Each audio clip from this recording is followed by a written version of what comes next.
샬롬, 말씀 읽어주는 김기훈 목사입니다. 오늘도 기대하는 마음과 사모하는 마음을 가지고 하나님의 말씀 함께 읽겠습니다.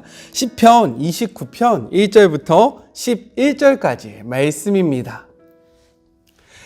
만세! 하나님 만세! 신들과 천사들이 환호성을 올린다. 두려운 마음으로 하나님의 영광을 마주하고 떨리는 마음으로 하나님의 능력을 목도하여라. 주의하여 서 있거라. 가장 좋은 옷을 차려입고 그분께 예를 갖추어라. 하나님께서 천둥 소리 내시며 물 위를 질주하신다. 찬란한 그분 목소리, 광채를 바라는 그 얼굴. 하나님께서 큰 물을 가로질러 오신다. 하나님의 우레소리는 북소리 같고 하나님의 천둥소리는 교향곡 같다. 하나님의 우레소리가 백향목을 박살낸다. 하나님께서 북쪽의 백향목을 쓰러뜨리신다. 산맥들이 봄철 망아지처럼 뛰놀고 산마루들이 야생 새끼 염소처럼 날뛴다. 하나님의 우레소리에 불꽃이 튀긴다. 하나님의 천둥소리에 광야가 흔들린다. 그분께서 가데스 광야를 뒤흔드신다. 하나님의 우레소리에 참나무들이 춤춘다. 억수 같은 비가 가지들을 벌거숭이로 만든다. 온몸을 뒤흔드는 격렬한 저춤. 모두가 무릎 꿇고 외친다. 영광. 큰 물 위에 하나님의 보좌가 있으니 거기서 그분의 능력 흘러나오고 그분께서 세상을 다스리신다. 하나님께서 자기 백성을 강하게 하신다. 하나님께서 자기 백성에게 평화를 주신다. 이것은 하나님의 말씀입니다. 오늘의 말씀을 나누기 앞서서요, 함께 묵상하지 못했던 토요일과 주일의 말씀을 잠깐 간략하게 이야기하고 넘어가 보도록 할게요. 토요일은 시편 27편 1절부터 14절로 이는 다윗의 시였습니다. 대적자들, 원수들, 참혹한 전쟁의 위협 속에서도 구원의 하나님으로 말미암아 구원의 하나님으로 인해서 그가 두려워하지 않음을 고백하는 신뢰의 시, 그리고 확신의 시로 구분이 되어지고요. 또한 다윗은 여호와를 빛과 구원이요 그리고 안전한 요새로 고백하면서 여호와의 선하심을 믿기에 환난 날에 은혜 베푸시기를, 외면하지 않기를, 주의 얼굴을 숨기지 마시기를 간구하는 기도의 내용이 담겨졌던 그런 아름다운 기도의 시입니다. 주일날은요 28편 1절부터 9절이었는데요 이 역시 다윗의 시였어요. 이의 배경은 자신의 아들 압살롬으로 인해서 도망을 가면서 썼던 시인데요, 그렇기 때문에 한탄시로 구분이 지어집니다. 비탄의 시로 구분이 지어져요. 그렇지 않겠습니까? 얼마나 힘들었을까요? 하지만 이 절망의 상황 속에서요, 다윗은 절망에서 그치는 것이 아니라 하나님을 찬양하고요, 여기서 더 나아가서 공동체를 향한 중보의 기도로 이 시가 마무리되어집니다. 이것과 관련해서는요, 제가 주일날 했던 그 말씀 링크를 올려드릴 테니까요, 한번 시간을 내셔서 이 말씀을 함께 나눴으면 좋겠습니다. 많은 은혜가 있을 거예요. 오늘 본문은요, 역시 다윗의 시입니다. 이 시는 인간이 살아갈 안전한 환경이 주어지는 자연세계의 주관자 되시는 하나님의 능력을 찬양하는 찬양의 시고요, 그리고 감사 예배의 시입니다. 다윗은 하나님의 능력이 천상과 바다와 땅의 위엄찬 모습으로 그리고 영광스러운 모습으로 임재하심을 노래하고 있어요. 굉장히 아름다운 시고요, 자연을 통해서 하나님을 바라보고 하나님의 위대하심을 찬양하는 그러한 시입니다. 이러한 시편 29편은요 총 세 부분으로 나눠서 생각해 볼 수 있는데요, 먼저는 1절부터 2절 여호와께 영광을 돌리라는 권면을 담고 있어요. 1절과 2절에서 다윗은요 하나님께 영광을 돌리라고 권면합니다. 그렇다면 누가 하나님께 영광을 돌려야 할까요? 우리 1절의 말씀을 같이 한번 읽어볼까요? 너희 권능 있는 자들아 영광과 능력을 여호와께 돌리고 돌릴지어다. 바로 권능 있는 자들인데요, 이 권능 있는 자들은 원어적으로 이것을 직역하면 하나님의 아들들로 번역되어질 수 있습니다. 이 하나님의 아들들이 누구인지는 우리가 세 부분으로 나눠서 생각해 볼 수 있는데요. 먼저는 이 하나님의 아들을 거룩한 천사로 생각하는 거예요. 오늘 메시지 성경도요, 이를 근거로 번역을 하고 있는 겁니다. 그래서 이렇게 표현하지 않아요? 신들과 천사들이 환호성을 올린다라고 이야기를 하고 있는 거죠. 왜 그랬냐면 천사의 주된 업무가 무엇이냐? 바로 한 분 되신 하나님, 이 땅의 주인이시고 이 땅의 통치자이신 하나님을 찬양하는 임무이기 때문인 거예요. 그리고요, 또 다윗은 여호와의 영광과 능력으로 말미암아 하나님을 찬양할 수밖에 없지만 자신이 너무나도 연약한 존재인 거죠. 자신이 최선을 다해서 하나님을 찬양할지라도 이 찬양이 너무나도 그 영광스러운 하나님 앞에 비하면 보잘것없는 거예요. 그래서 천사들에게 그 거룩하신 하나님을 찬양하라고 선포하고 있는 것입니다. 둘째로는요, 이 하나님의 아들들을 누구라고 생각하냐면 세상의 권력을 가진 자들을 의미한다라고 우리가 생각을 합니다. 왜 그러냐면 고대 사회에서 왕들, 권력자들은요, 신의 아들이라고 생각했기 때문인 거예요. 그렇기 때문에 이러한 관점으로는요, 세상의 권력을 가진 자들에게 겸손히 하나님 앞에 찬양해야 한다는 것을 선포하고 있는 것으로 생각할 수 있습니다. 너희가 권력을 가졌을지라도 너희는 하나님 앞에서 겸손히 하나님을 찬양해야 한다라고 다윗이 선포하고 있다는 거예요. 마지막 세 번째, 이 하나님의 아들들을 누구라고 이야기하냐면 이 땅에 사는 모든 자들이라고 의미를 합니다. 왜 그러냐면 하나님께서 우리 모두를요, 하나님의 자녀로 삼아주셨기 때문인 거예요. 그렇기 때문에 우리는요, 하나님의 아들들입니다. 믿으십니까? 저도 하나님의 아들이고요, 여러분도 하나님의 아들인 거예요. 우리가 의롭기 때문에 그렇게 될 수 있는 것이 아니라요, 의로우신 하나님께서 우리를 자녀 삼아주셨기 때문에 우리는 하나님의 아들들이 될 수 있는 거예요. 이렇듯 자격 없는 자들이 하나님의 자녀가 되었기 때문에 우리는 그 영광스러운 하나님을 찬양해야 된다라고 다윗이 선포를 하고 있는 거죠. 1절은요, 누가 하나님을 찬양해야 되는지에 대해서 이야기를 하고 있다면 2절은 그러면 어떻게 그분 앞에서 찬양을 해야 하는지에 대해서 이야기하는데요. 우리가 주목할 것은 무엇이냐면 거룩한 옷을 입고 하나님께 영광을 돌리라는 이러한 표현입니다. 어떤 옷을 입으라고요? 거룩한 옷을 입고 하나님 앞에 나아가서 예배해야 된다는 거예요. 왜일까요?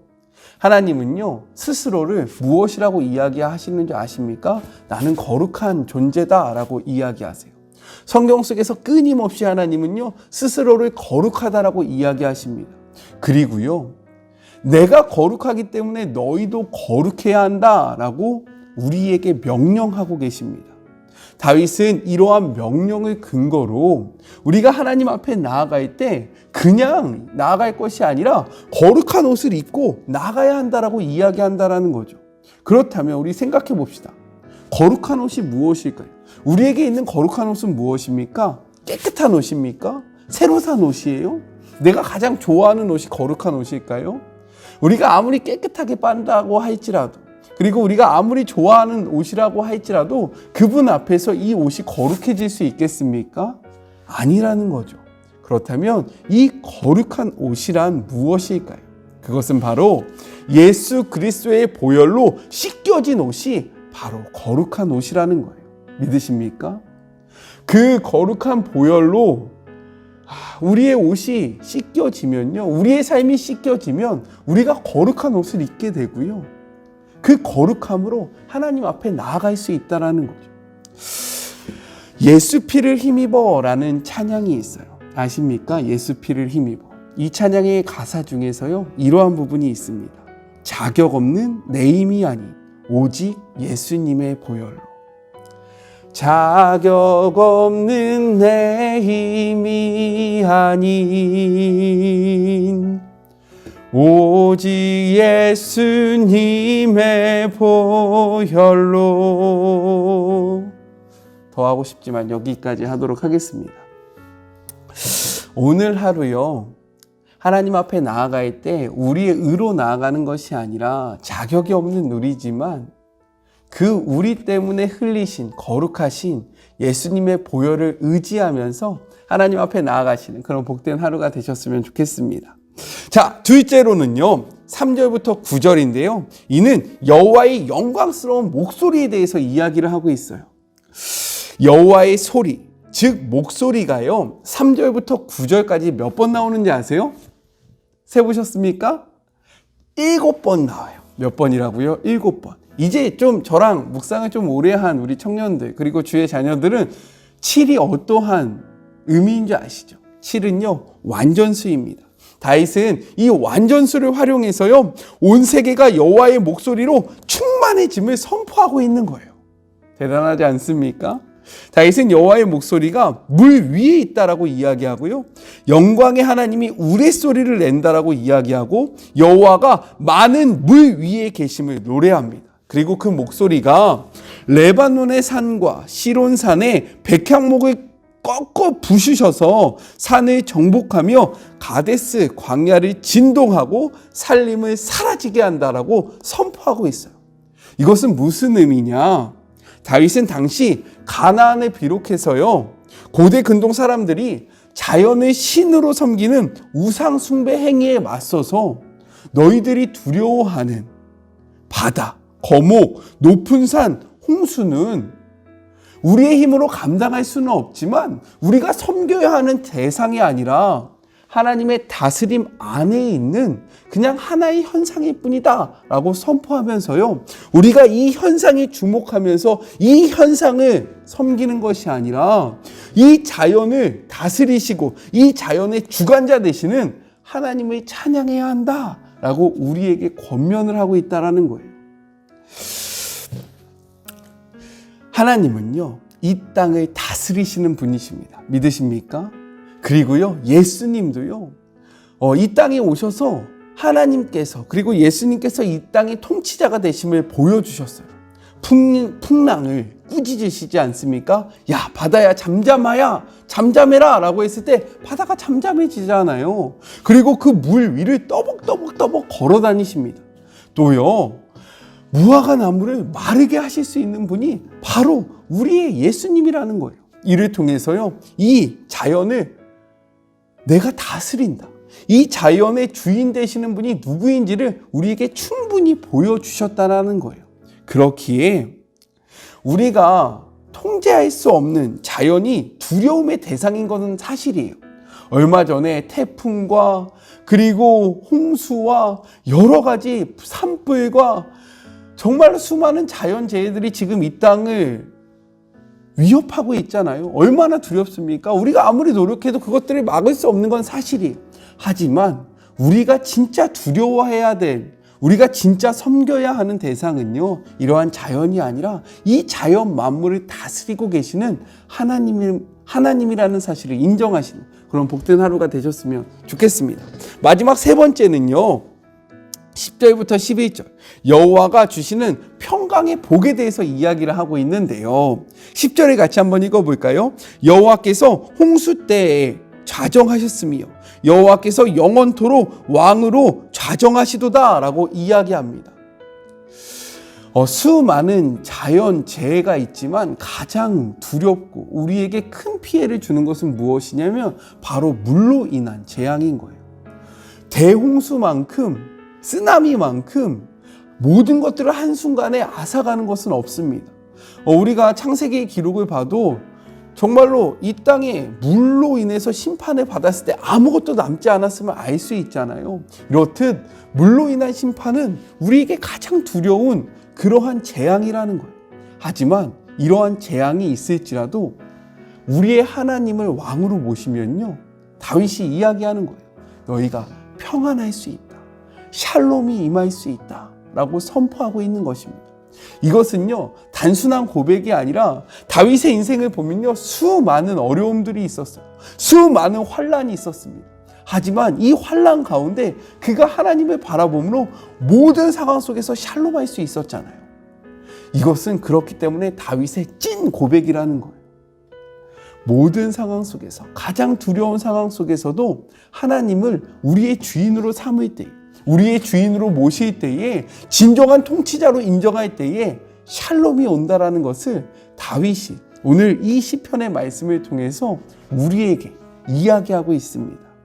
이러한 것을 단순한 말씀이 아니라 우리의 삶에 받아들이시는, 그리고 우리의 삶 속에서 이 말씀을 곱씹고요, 살아내는 그런 복된 하루가 되었으면 좋겠어요. 우리 같이 기도할까요? 하나님 아버지 감사합니다. 이 자연을 통해서 또다시 하나님의 위대하심을 바라보게 하여 주심을 감사합니다. 이 자연이 참 우리에게 위협적인 것은 맞습니다. 하지만 우리가 진정으로 두려워할 것은 무엇이냐면 이 자연이 아니라 이 자연을 다스리시는 하나님이라는 것을 깨닫는 하루가 되게 하여 주시고, 위대하고 이 땅의 통치자 되시며 주인 되시는 하나님을 바라봄으로 모든 상황 속에서 샬롬을 누리는 그런 복된 하루가 되게 하여 주시옵소서. 새로운 한 주가 또한 시작되었습니다. 하나님과 동행함으로 모든 순간을 넉넉하게 이기고 모든 순간 속에서 샬롬을 누리는 그런 하루하루가 되기를 소망하며 우리에게 샬롬을 주시는 예수님의 이름으로 기도드립니다. 아멘. 하나님을 주인으로 모심으로 세상이 빼앗을 수 없는 참된 샬롬을 경험하시는 복된 하루가 되셨으면 좋겠습니다. 저는요, 또 내일 만나도록 할게요. 사랑하고 주님의 이름으로 축복합니다. 오늘 하루도 힘내세요. 안녕. 우리 내일 만나요. 수고하셨습니다.